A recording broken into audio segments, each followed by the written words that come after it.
Good morning बच्चों। हम फिर से एक नया वीडियो लेके आपके सामने हैं जिसमें आज हम कर्व्स के बारे में या वक्र के बारे में बात करेंगे।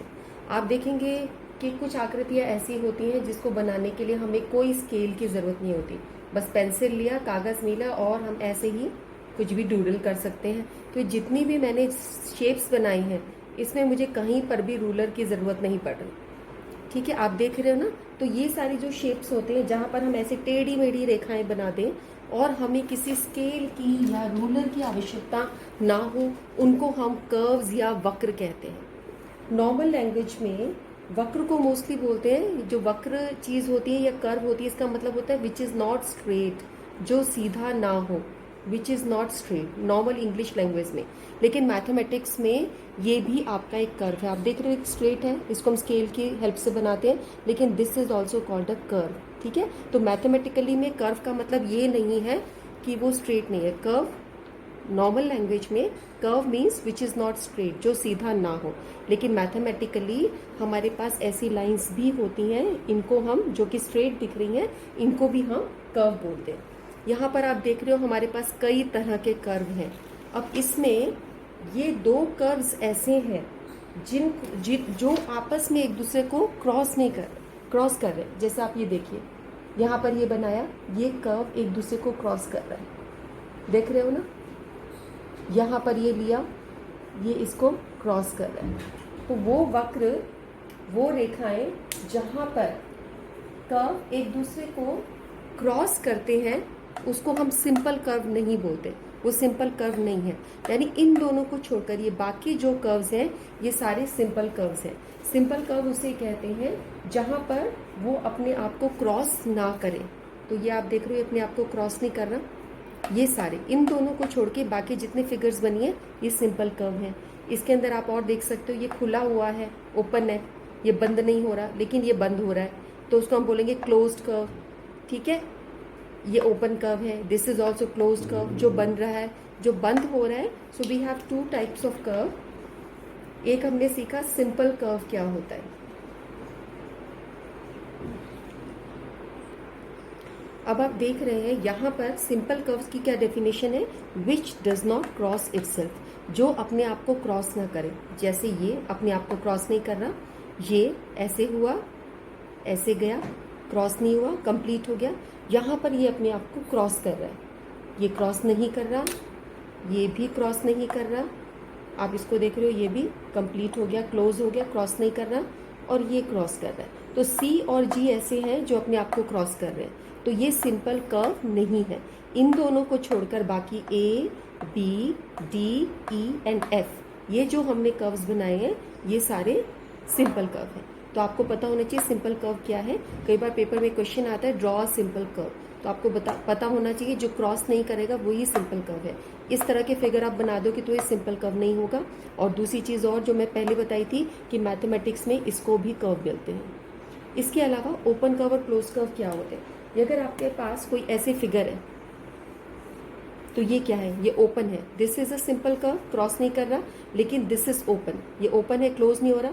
अगर हम इसी को ऐसे कर दे तो ये क्लोज्ड हो गया। ठीक है, this is closed curve, this is open curve. आप देख रहे हो ये क्लोज्ड का एग्जाम्पल है, ये ओपन का एग्जाम्पल है। दिस इज ओपन कर्व, खुला वक्र है, ये बंद वक्र है, दोनों क्लोज्ड कर्व। एक चीज और होती है, कर्व बनाने के बाद जो अंदर का पोर्शन है ये, इसको हम बोलते हैं इंटीरियर।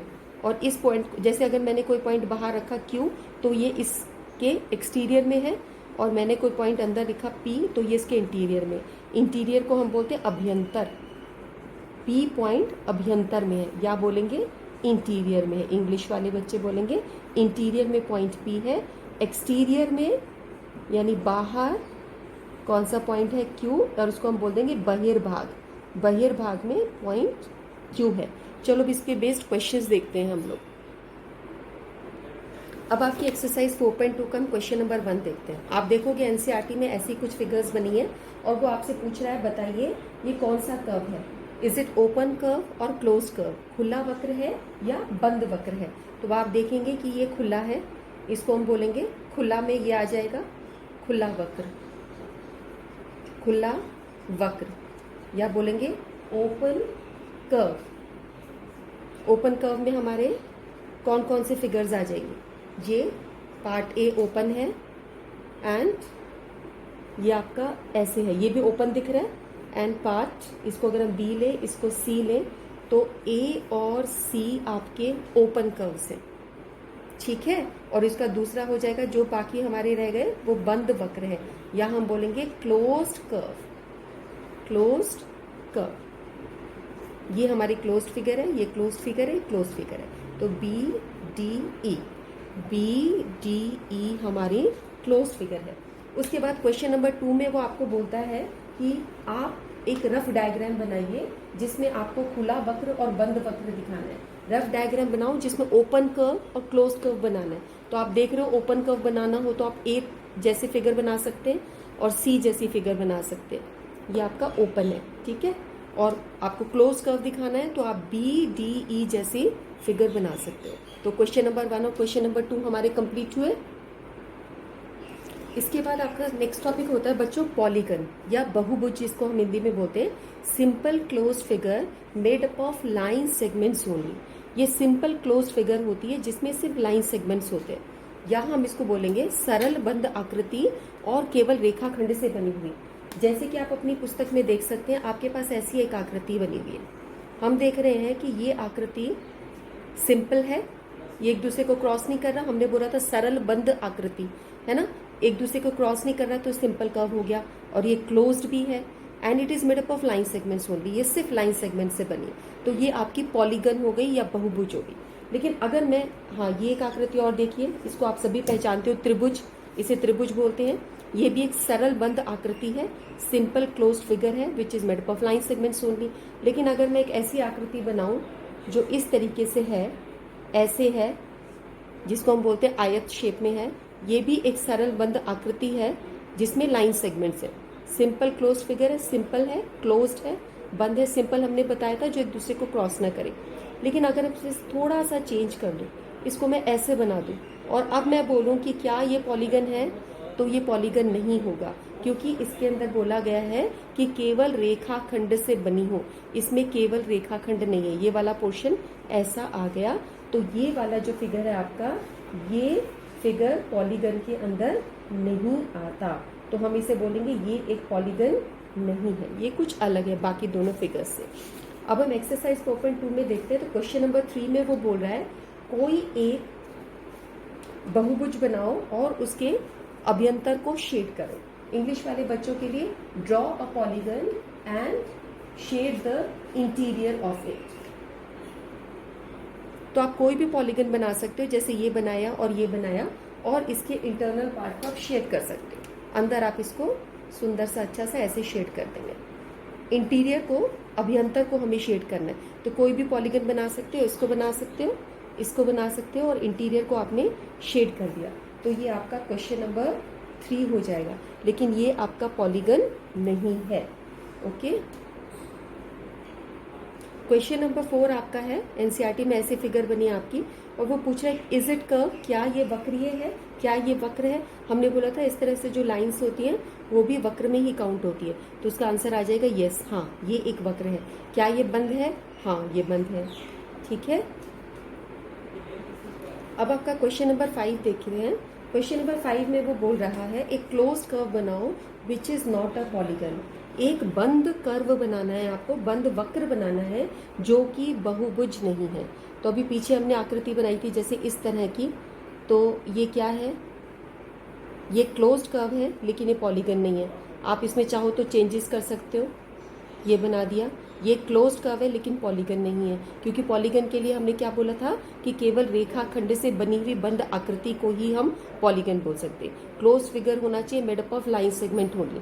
ये तुम्हारा फिगर होता है, ये तुम्हारा पॉलीगन होता है। ये क्लोज्ड भी है और पॉलीगन भी है, लेकिन ये क्लोज्ड तो है पर पॉलीगन नहीं है। तो ये पार्ट ए का आंसर हो जाएगा। पार्ट बी है open curve made up of line segments. Open curve हो लेकिन लाइन सेगमेंट्स हो, जैसे पीछे हमने ऐसे ऐसे करके बनाया था, ये लाइंस, ओपन कर्व तो है पर ये लाइन सेगमेंट्स नहीं है।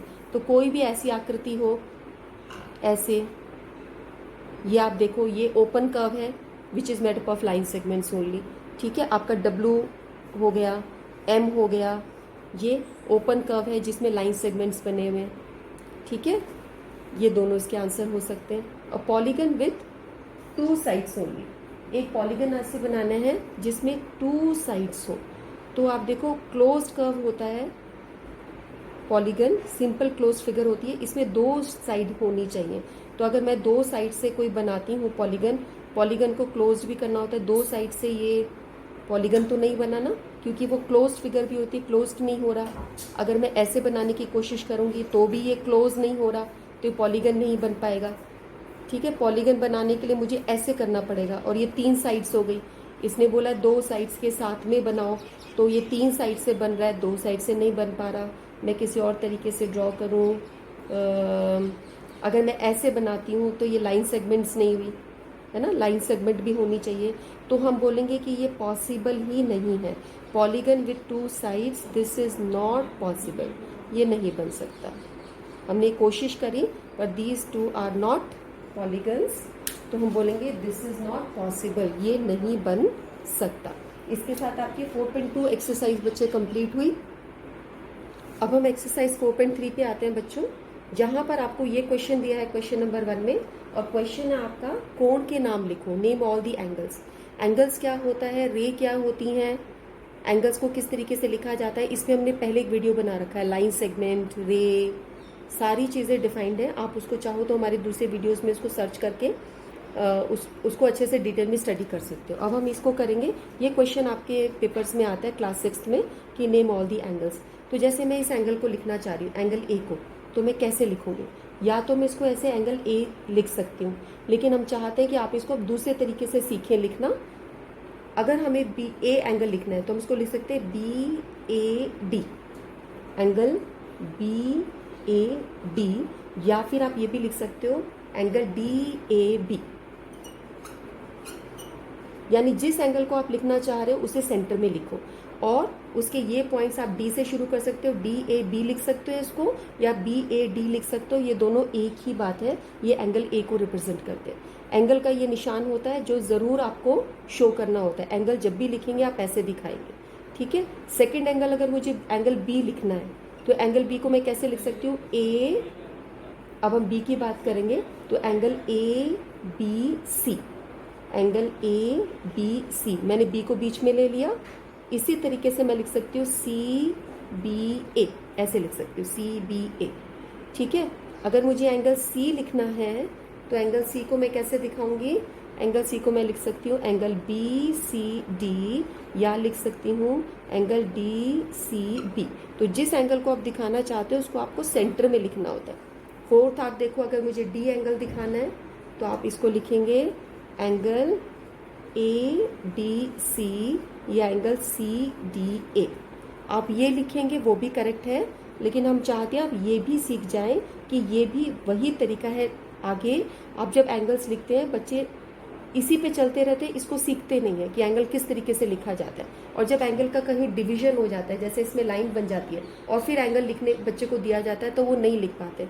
तो आप ये सीख जाइए, अभी से इसको प्रैक्टिस कीजिए कि ये एंगल किस तरीके से लिखा जाता है। और एंगल को लिखने के लिए आपके 3 पॉइंट्स की ज़रूरत पड़ती है, और ये एंगल का निशान होता है। इस तरीके से आपने ये चारों एंगल्स इसके दिखा दिए। अब जो आपका नेक्स्ट क्वेश्चन है, क्वेश्चन नंबर 2 4.3 का, इसमें आपको ऐसी फिगर दी है और उसमें आपको वो बोल रहा है कि ऐसा पॉइंट दीजिए, give that point which is in the interior of DOE, angle DOE के इंटीरियर या अभ्यंतर में हो। अब DOE हम देखते हैं, ये रहा DOE, यानी इसके अंदर कौन सा आपका एंगल है, ये हुआ आपका, हम इसको रीड्रॉ करते हैं, ये DOE हुआ, ये DOE हुआ। इसके अंदर में कौन सा एंगल, कौन सा पॉइंट आ रहा है, आप तुम देख सकते हो बिल्कुल साफ कि A पॉइंट आ रहा है जो इसके इंटीरियर में है, हम लिख देंगे पॉइंट A। ठीक है, उसके बाद है EOF, EOF, अब आपकी ये साइड आ जाएगी EOF में, EOF के एक्सटीरियर में, उसके बाहर, तो EOF के एक्सटीरियर में A भी हो सकता है और C भी हो सकता है। तो हम यहाँ पे लिख देते हैं पॉइंट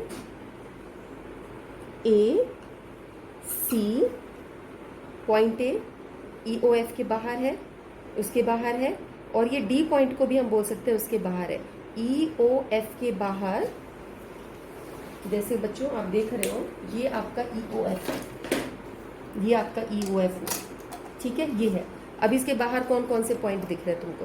देखो, पॉइंट C दिख रहा है, पॉइंट A दिख रहा है और पॉइंट D दिख रहा है। तो A, C, D तीनों हमारे आंसर हो सकते हैं, ठीक है। उसके बाद नेक्स्ट है ऑन EOF। EOF के ऊपर, अब ये देखिए, ये EOF है, इसके ऊपर कौन सा पॉइंट है? ये वाला पॉइंट है आपका। इस पॉइंट का क्या नाम है? Point B। तो EOF पे कौन सा पॉइंट है? Point B। इस तरीके से आपको रीड करना आना चाहिए कि कौन सा पॉइंट इंटीरियर में है, कौन सा एक्सटीरियर में है, ठीक है। तो EOF के एक्सटीरियर वाले पॉइंट्स हुए 3 पॉइंट्स हो गए। जितने भी पॉइंट, जितने भी बाहर हो, अगर मैं ये बना दूं तो ये भी एक्सटीरियर में है उसके। कितने भी पॉइंट्स आपके जो बाहर उस एंगल पर नहीं है वो सारे एक्सटीरियर में होंगे, ठीक है। इसके अंदर EOF के अंदर हम और पॉइंट्स भी लिख सकते हैं। B पॉइंट भी है, E पॉइंट भी है, उसके ऊपर O भी है, F भी है। ये सारे पॉइंट्स EOF पर स्थित है, ऑन EOF। इसके बाद क्वेश्चन नंबर 3 में वो आपको बोलता है कि आप ऐसा डायग्राम बनाइए, 2 एंगल्स इस तरीके से बनाइए कि उनमें एक कॉमन पॉइंट हो। जैसे ये मैंने एक एंगल बनाया, इसके साथ ही एक और एंगल बना दिया, तो ये कॉमन पॉइंट हो गया, ठीक है। जैसे ये हमने नाम लिखे, इसको नाम दिया हमने ABCD। तो अब इसमें एंगल B कॉमन हो गया, ये फन फिगर हो गई जिसमें 1 point B is common, B is common, एक ही पॉइंट कॉमन है, ठीक है, उभयनिष्ठ है। अगर वो बोल रहा है, नेक्स्ट क्वेश्चन में बोल रहा है 2 बिंदु उभयनिष्ठ हो, यानी 2 पॉइंट्स कॉमन हो, तो इसी तरह का फिगर बना के इसमें हमने एक और पॉइंट दे दिया, E दे दिया, जैसे ABC। अब इसमें 2 पॉइंट्स कॉमन है, B and E are common इन दोनों एंगल्स में। इसी तरीके से जब 3 पॉइंट बोलता है तो हम ऐसे फिगर बना सकते हैं, B, E and F, B, E, F are common, ठीक है। जब 4 पॉइंट्स बोले तो इसी के अंदर हम लोग B, E, F, G, ये 2 एंगल्स के ऊपर B, E, F, G common हो गया, ठीक है ना। तो हम देख रहे हैं कि उसके बाद आगे एक E पार्ट में बोलता है, उसमें एक किरण उभयनिष्ठ हो, 1 रे कॉमन। आप देख रहे हो ये रे होती है इस तरीके की, जिसका एक स्टार्टिंग पॉइंट है और एक डायरेक्शन में वो एक्सटेंड हो रही है, तो ये 1 रे कॉमन है। ये सारे के सारे एग्जाम्पल 1 रे कॉमन में आ सकते हैं। ये पूरी ये बीच वाली जो है इसको हम रे बोलते हैं। तो इसके साथ में आपका क्वेश्चन नंबर 3 भी कंप्लीट हो गया। अब हम 4.4 का क्वेश्चन नंबर 1 लेते हैं। He is saying that draw a rough sketch of a triangle ABC। ABC का एक रफ स्केच बनाओ, हमने बना दिया। Mark point P in the interior, interior में अभ्यंतर में इसके पॉइंट P बना दिया। And a point Q on the exterior, Q हमने इसके बाहर बना दिया। कहीं पर भी ABC की बाउंड्री के बाहर Q बना सकते हैं, बहिर्भाग में हमने Q पॉइंट बनाया। उसके बाद बोल रहा है is the point A in the interior और on exterior. A point interior में या एक्सटीरियर में? A पॉइंट तो उसी पर स्थित है, इस त्रिभुज पर स्थित है, ना ये इंटीरियर में है ना ये एक्सटीरियर में है, ये त्रिभुज ABC पर स्थित है। It lies on the triangle ABC। अब हम एक्सरसाइज 4.4 पे हैं बच्चों। 4.4 का क्वेश्चन नंबर 2 है, ये इंपॉर्टेंट क्वेश्चन है। इसके अंदर ये फिगर बनी हुई है। फर्स्ट पार्ट में वो आपको बोलता है कि इसके अंदर 3 ट्राइंगल्स हैं, उनको आइडेंटिफाई करो। तो अब ट्राइंगल्स को हम लोग लिखेंगे। आप देख सकते हो एक ये ट्राइंगल है ABD, ये वाला ट्राइंगल ABD, ABD। तो हम लिखेंगे ट्राइंगल ABD। उसके बाद हम देख सकते हैं यहाँ पर ये दूसरा ट्राइंगल है ABC, ट्राइंगल ABC। उसके बाद एक पूरा बड़ा ट्राइंगल हो गया। अगर हम इसको D को थोड़ी देर के लिए भूल जाएं ऐसे, तो ये ABC, ये तीसरा बड़ा ट्राइंगल हो गया ABC। तो हमारे पास यहाँ पर 3 तरह के ट्राइंगल्स हैं। एक ये बिगर ट्राइंगल हो गया ABC, और जब हम ऐसे कर देते हैं तो एक ये ट्राइंगल हो गया, triangle number 1, this is triangle number 2, और कंप्लीट ABC ये ट्राइंगल हुआ। यहाँ पर आप देखोगे मैंने यहाँ पे त्रिभुजों के निशान लगाए, ये लगाने बहुत ज़रूरी है, ठीक है। फर्स्ट, सेकेंड, थर्ड, ये ट्राइंगल का निशान है। B पार्ट में बोलता है नेम ऑल द 7 एंगल्स। इसके अंदर 7 एंगल्स है, उन सब का आपको नाम देना है। तो चलो पहले हम एंगल्स को लिख लेते हैं कि कौन कौन से एंगल्स हमारे पास में हैं। देखो, एक एंगल आपके पास ये है, angle number 1, this is angle number 2, angle number 3, angle number 4, angle number 5, angle number 6 and angle number 7। ये पूरा कंप्लीट 5 6 देखते हैं। ओके, तो आप देख रहे हो मैंने अभी यहाँ पे 6 एंगल लिखे हैं। हम इन एंगल्स के नाम लिखते हैं। एंगल नंबर 1 जो है इसको आप एंगल बी लिख सकते हो, या फिर आप लिख सकते हो एंगल ए बी बी, या ए बी सी, कैसे भी लिख सकते हो आप। एंगल बी भी लिख सकते हो। जब मुझे एंगल नंबर 2 लिखना है इसको मैं एंगल सी लिख सकती हूँ, या फिर ऐसे भी लिख सकती हूँ ए सी डी। इसको मैं अभी हटा देती हूँ क्योंकि आप लोग कंफ्यूज ना हो, तो वैसे वो भी ठीक है। इसको हमने एंगल बी लिखा, इसको हमने एंगल सी लिखा। अब देखो एंगल डी मैं कैसे लिख रही हूँ। एंगल डी जो है इसके 2 पार्ट्स हो रहे हैं। एक 3 पार्ट जो है उसको मैं लिखूंगी angle A D B, A D B, या मैं इसको ऐसे भी लिख सकती हूँ बी डी ए। ये देख रहे हो ये वाली साइड्स, ये पॉइंट्स चेंज हो सकते हैं। ए इधर जा सकता है, बी इधर आ सकता है। ये दोनों तरीके ठीक है उसके लिए। फोर्थ को जब मुझे लिखना है, फोर्थ एंगल को, मैं इसको लिख सकती हूँ ए डी सी, या हम इस ऐसे भी लिख सकते हैं सी डी ए। ये दोनों ही करेक्ट है, इन दोनों में से कोई एक लिखा जाएगा। एंगल नंबर 5 लिखना है। 5 को जब मुझे लिखना है तो मैं लिखूंगी B A D, B A D, या इसका दूसरा तरीका क्या रहेगा बी ए बी। जो बच्चा ऐसे लिखेगा वो भी ठीक है, एंगल का निशान डाल के।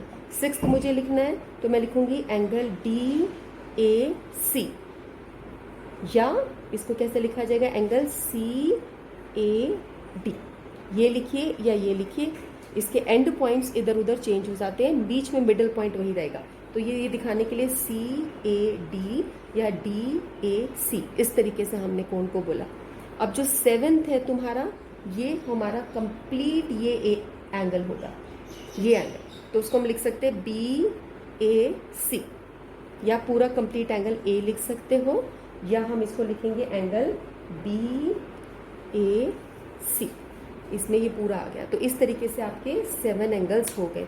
ये क्वेश्चन बच्चों बहुत इंपॉर्टेंट है, और जो बच्चे इसको क्लास 6th में एंगल्स को लिखना नहीं सीखते उन्हें बहुत ट्रबल आती है जब ज्योमेट्री के हम प्रूफ वाले क्वेश्चंस करते हैं। वहां पर वो ये कंफ्यूज रहते हैं कि एंगल्स को हम कैसे लिखें। इसलिए मैंने दोनों तरीके से लिखना बताया, तुम इसको अच्छे से सीख जाओ। अगर तुम ये नहीं समझोगे तो तुम्हें आगे बड़ी प्रॉब्लम होगी। इस वीडियो को बार बार देखो जब तक कि तुम्हें बाय हार्ट ये चीज़ें याद ना हो जाए। इस कंसेप्ट को क्लास 6 में ही सीखना बहुत ज़रूरी है। इसके बाद हम इसका सी पॉइंट देखते हैं। इसके बाद आपको सी पार्ट में बोल रहा है 6 रेखाखंड के नाम लिखो, 6 लाइन सेगमेंट्स, 6 लाइन सेगमेंट्स को। पीछे हमने एंगल्स लिखे थे, अब हम लाइन सेगमेंट लिखेंगे। लाइन सेगमेंट के लिए आपकी लाइन सेगमेंट हुई बी डी, तो हम लिखेंगे बी डी, और लाइन सेगमेंट ऐसे होता है, ये इसका सिंबल होता है। लाइन सेगमेंट 2 पॉइंट से बनता है, ठीक है। एंगल्स में 3 पॉइंट्स थे और एंगल का निशान ऐसा निशान था, एंगल का ऐसा निशान था, लाइन सेगमेंट का ये निशान है, ठीक है। जब मुझे सेकंड लिखना है डी सी, तो मैं ऐसे लिखूंगी डी सी, ये मेरा दूसरा हो गया। तीसरा मैं ले सकती हूँ ए बी, ए बी एक लाइन सेगमेंट है। उसके बाद मैं लिख सकती हूँ ए सी भी एक लाइन सेगमेंट है, ठीक है। मैं 5वां ए डी ले सकती हूँ, ए डी भी एक लाइन सेगमेंट है। और जैसे मैंने बी डी और डी सी लिया था, इसको पूरा कंबाइन करके मैं फुल भी ले सकती हूँ, तो ये तुम्हारा 6th हो गया बी सी लाइन सेगमेंट। ये सब लाइन सेगमेंट है। आप इसको उल्टा करके डी बी भी लिख सकते हो, इसको सी डी भी लिख सकते हो, इसको बी ए भी लिख सकते हो, सी ए, इससे वही लाइन सेगमेंट आएगी। तो खास बात क्या ध्यान देनी है, हम बच्चों की कॉपी चेकिंग में ये देखते हैं कि बच्चे ये नहीं जानते कि 2 पॉइंट से लाइन सेगमेंट बनता है और 3 पॉइंट से एंगल बनता है। लाइन सेगमेंट का क्या सिंबल होता है, एंगल का क्या सिंबल होता है, और यहाँ पे नंबर कटवा लेते हैं। ये क्वेश्चन मैंने आपको बताया बहुत इंपॉर्टेंट है, पेपर में आता है, और ये कंसेप्ट इसी क्लास में सीखना जरूरी है क्योंकि आगे आने वाली सारी ज्योमेट्री में तुम्हें इसके नॉलेज होनी चाहिए। इसके बाद डी पार्ट में वो क्वेश्चन लेता है कि इन किन 2 ट्राइंगल्स में एंगल बी कॉमन है। एंगल बी किन 2 ट्राइंगल्स में कॉमन है। आप देख रहे हो angle B A B D triangle में आ रहा है, ट्राइंगल ए बी डी के अंदर बी पॉइंट है, ठीक है। और ट्राइंगल ए बी सी, अगर हम ए बी सी लेते हैं उसमें भी बी आ रहा है, ए बी डी में भी बी आ रहा है और ए बी सी में भी बी आ रहा है। तो ये सी पार्ट का आंसर हो गया कि इन दोनों में बी कॉमन है, B point is common here, angle B is common.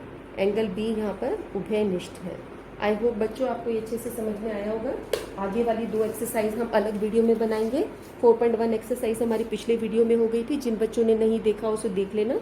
इस चैनल को सब्सक्राइब करो बेटे, इसको लाइक करो और आगे अपने फ्रेंड्स को इसको पास ऑन करो। ओके बच्चों, थैंक यू।